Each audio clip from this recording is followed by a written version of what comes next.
Tudung kita sedang berhad MGT162.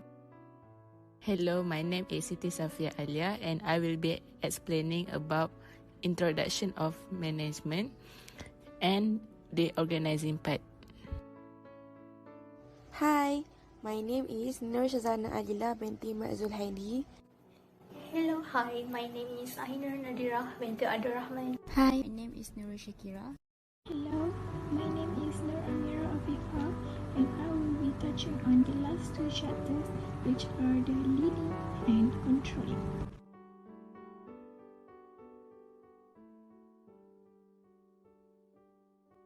We at Tudung kita sedang berhad produces various kind of scarves. We use good quality fabrics and sell it at affordable price.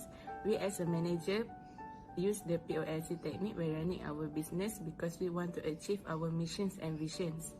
We have store branches in and outside Malaysia. There is one manager that is assigned to take care of everything in that store branch. We take serious of our employees' physical and mental health, so we decided to give them one day rest off, which is on Sunday. Ms. Nur AMIRA FIFA is a top-level manager because she is our president company. She is responsible for controlling and supervising the entire organization. Meanwhile, for the middle-level manager, we have Ms. NADHIRAH. She is a marketing manager who is responsible for promoting our products. Human skills involve the ability to motivate, understand and communicate. Through communication, we can increase the employees' productivity to be more focused and understanding towards their tasks. Then for the conceptual skill, it is applied for managers to think wisely through the complicated situation and can come up with various of solutions to solve the complex issues. For interpersonal role, we play as leader who is responsible for training and motivating the subordinate in organization.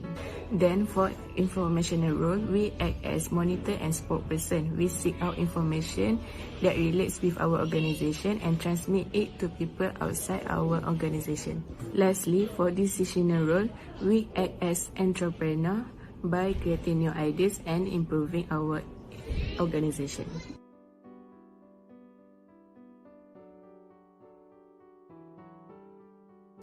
Tudung kita sedang berhad implements planning method to manage the entire company and internally and externally. By starting in advance how work is to be done, planning provides direction for action toward our vision and mission. To begin with, Tudung kita's vision is to be a leading scarf brand in the fashion industry by offering top quality with high-class design and to become the first choice of all Muslim women around the world. So to make sure that we achieve our mission and vision, we should find ways to stand out more from other brands, like how is everyone going to notice our product first? As you know, we live in a fast-paced world where we are constantly inundated with dozens of marketing brands out there. Therefore, we must differentiate ourselves from others. Ironically, there are always issues where brands simply copycat each other. As a designer and founder, you know that stealing others' ideas are never the answer as a method to build up your business path. So rather than blending in, we have to create our uniqueness and identity by focusing on blowing customers' mind by our finest product, and finally, they will become our most loyal and passionate fans. From the beginning, our mission has been to produce high-quality scarf with affordable prices and responsible in producing newly trend scarf fashion and comfortable for everyday wear. Moreover, we want to captivate Muslim women with our exclusive design and style that emphasize personality, which align with our tagline, Tudung kita, our hijab, our beauty. Our company builds with three types of planning: strategic planning, long-term planning, and short-term planning. For strategic planning, we plan to increase our sales by releasing new product and producing in a large quantity as a way to keep the prices low. As a result, it can create higher demand among customers and explore more market segments. Plus, we can strengthen and widen our customer bases with the hype of our newly product.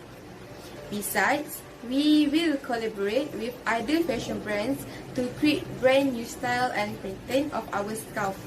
Our target is to open new complementary markets and get our brand in front of the potential customers. Brand collaboration tends to generate higher profit with less expenses. Then, for long-term planning, we target to improve our brand recognition among local customers. Creating an informed and consistent brand awareness campaign have a significant influence in both real-time and future purchasing decisions, thus building our brand equity. Moreover, we also want to upgrade our customer services to build their trust for us. Engaging with our customers by finding out what their needs really are can boost customer loyalty. Furthermore, we plan to open more branches for domestic and international market. This is one of our company tactics to expand and target long-lasting business. After that, brand washing ideas to enhance advertising method is one of our short-term planning. Our company wants to create powerful advertising and promotion that leave huge impact on audience. After that, we plan to forming a team to review customer feedback and rate. Their feedback is so important as it can guide our decision making and influence innovations and changes of our product and services. Last but not least, we will review the plan and set goals regarding the opening of our new branches to make sure that everything is in the right tracks and worth invest. Tudung kita possesses two types of operational plan, standing plan and single-use plan. In our company, we have dress code policy as our standing plan. This policy is made to guide our employees to dress in a particular way when on the job. In addition, a dress code can establish a tone for a business, making our employees easily identifiable and influencing others how our business is perceived. In our single-use plan, we will hold annual dinner for our employees every year to appreciate their hard work and contribution to company. Besides, we also would conduct a designing contest under company project. This is means to develop and discover our customers' talent in designing and styling. The nature of decision making. Tudung kita sedang berhad has applied two types of decision making, which is distributed as program and non-program types. In Malaysia, 3 out of 10 adults reporting problems paying medical bills. Tudung kita sedang berhad understand the need to help their workers offset the risk of that kind of extra financial burden. As for the program type, company offering employee accident insurance, such as takaful as a voluntary benefit. It is to encourage workers to take care of accidental injuries when they happen, rather than delaying treatment for financial reason and having the injury worsen when they are on the job. Non-program type of decision making are taken in unstructured situation. For example, this company has been exporting fabrics from Vietnam and making the country as a major source in providing various fabrics to the company. When currency fluctuation happened and Malaysian ringgit rate currency had fallen, it was difficult for the company to continue to get the fabrics from Vietnam as the company had to pay double as much as it's supposed to be. Therefore, company has decided to export fabrics from Indonesia temporarily as the company doesn't have to incur losses by paying double to Vietnam, and the company will continue to make Indonesia as a major exporter until the situation recovers as usual. For certainty, manager has enough information to know the outcome of the decision before it is made. For example, production cost for 5,000 pieces of hijab is 50 ringgit per pieces. The selling price is 20 ringgit equal to 75,000. Therefore, the profit made by the company will be 25,000. When managers know with reasonable certainty, then state of certainty exists. Ambiguity means goals to be achieved or problem to be solved is unclear. Alternatives are difficult to define and information about outcome is not available. Due to MCO, where government has limited the number on production hours and employees who are working on site in the factory, this causes great ambiguity for the management team. Decision-making process is very important in every company's management, and there are 7 steps in this process. The first step is identifying opportunities and diagnosing problems. Managers will identify opportunities and diagnosing problems that might occur in the company. Opportunities in this aspect is opportunities that can produce good quality product. Identifying problems that might occur which there might be losses due to selling at a lower price. Next, for the second step is identifying objective. Tudung kita sedang committed to produce top quality product with high class design at affordable prices which everyone can afford to own them. This should be specifically examined as it will be a guide for the company in selecting appropriate course of action in order to successfully achieving the objective. Next step, generating alternatives. Managers are finding solutions to solve the problems to implement the decisions that have been made. The alternative that going to be used is to buy fabric from wholesaler in a large number of quantities to get it at a wholesale price, which is way more cheaper than buying from regular suppliers. This alternative can be done successfully without any losses to the company. For the next step, evaluating alternatives. In consideration to the alternatives that have been decided, evaluating the alternatives is a must. In this case, managers has evaluated the advantages and disadvantages each alternative that is brought up to produce the best outcome during the output stage when the product is produced. Next step, reaching decisions. Managers will make final decision which it will determine whether final choice that has been made will bring success or bring losses to the company. Last but not least, choosing implementation strategies. When decisions involved, taking action and to put these actions into effect become an essential managerial task for the management team. With the knowledge and the involvement of experienced people in this field will be able to put the company on the right track in its decision-making ways.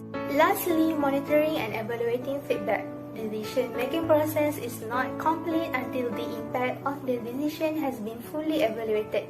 Customer feedback is a powerful guide because it serves as a guiding resources for the growth of company. Within the good and the bad, managers can find terms that make it easier to adjust and adapt the customer experience over time. In short, feedback is the way to keep company's community at the heart of everything company do.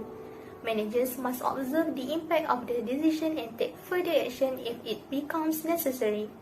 This feedback can be done by asking customers personally via phone text or through website at the review page.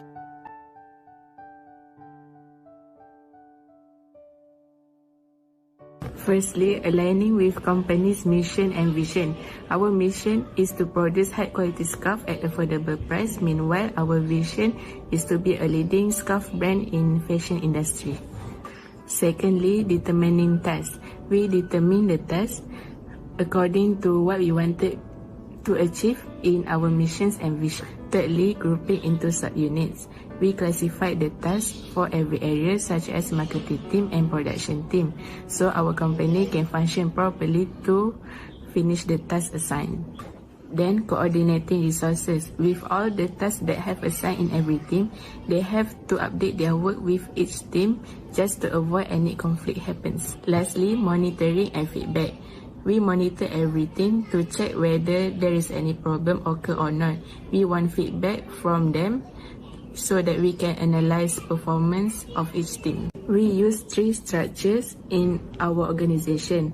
For functional structure, it consists all of 5 of us, the managers. We use this method to eliminate overlapping, and it is easy for our president to supervise and coordinate activities for every department. Then, geographical structure is for us to manage everything for our store branches. Then, for matrix structure means that we as managers have our own responsibility in our department, but at the same time we have to take care of the store branch that has assigned to us.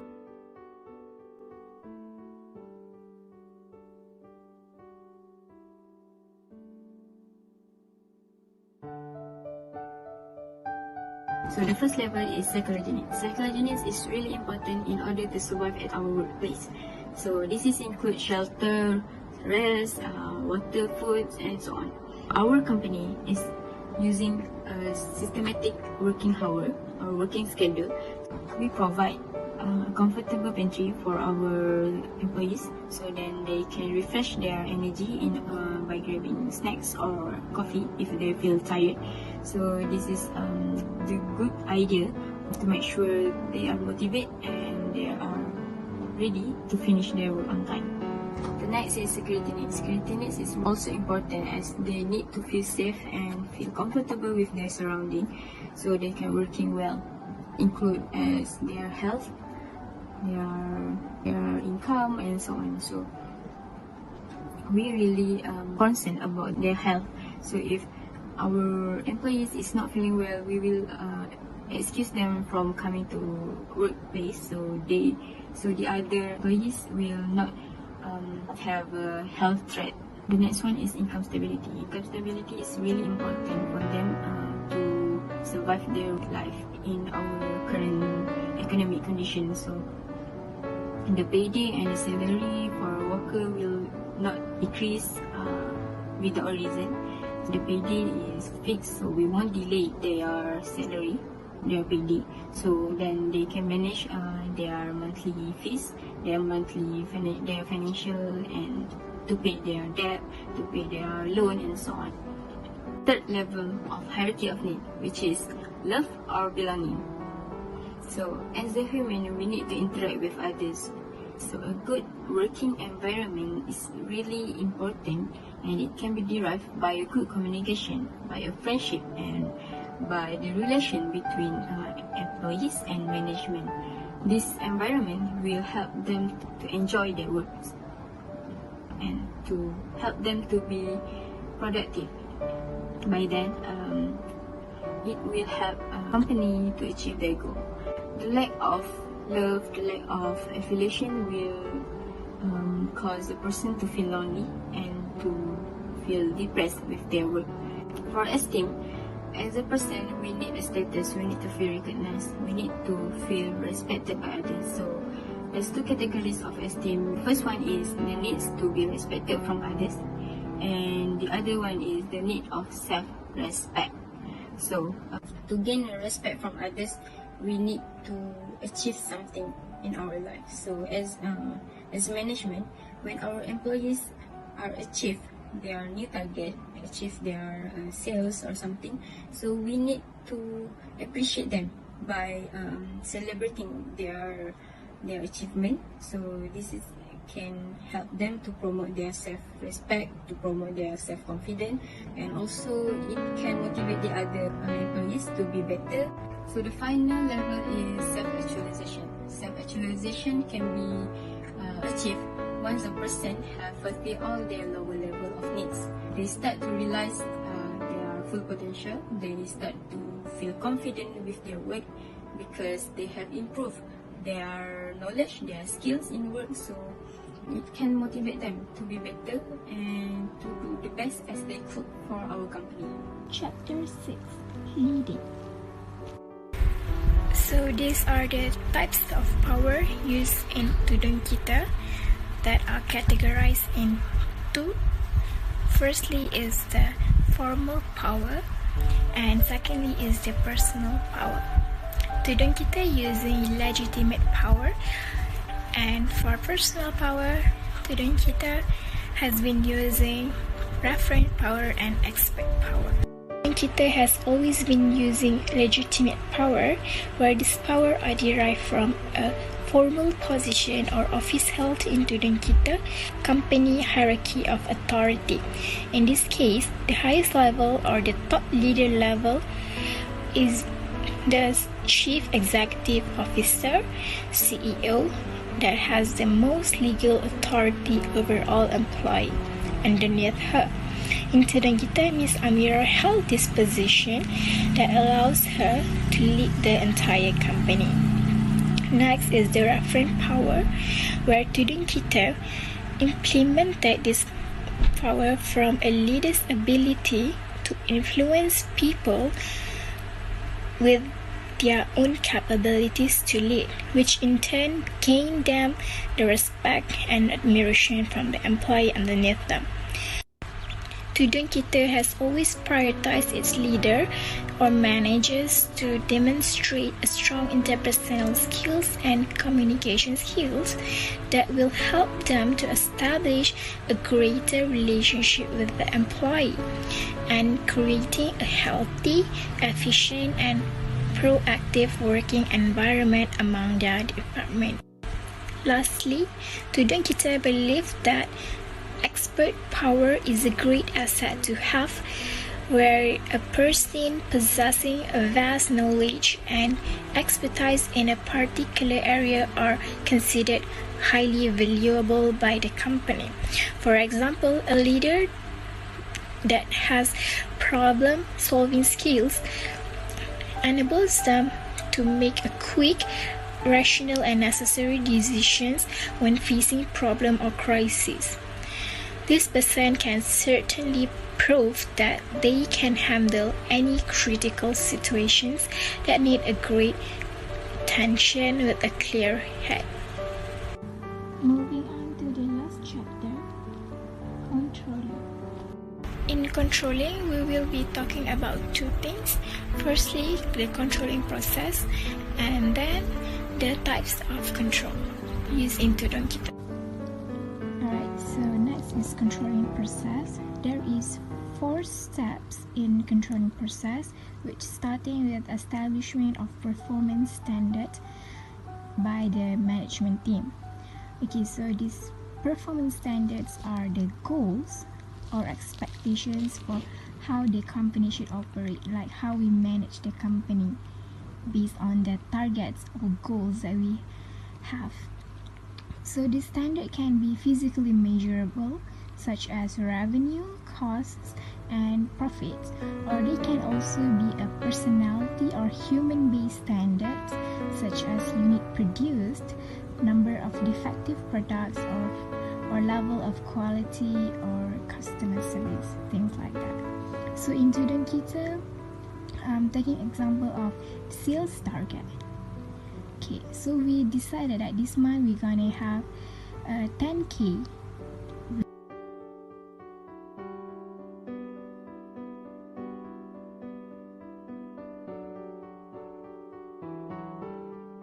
Okay. To the second step, the actual performance. Okay, so we know that this month we targeted that we want to have 10K for profit. So once we know these standards, we have to measure how we are going to achieve this. So we measure it by obtaining the quantitative amount and we see is it achievable with the standards or the goals that we have.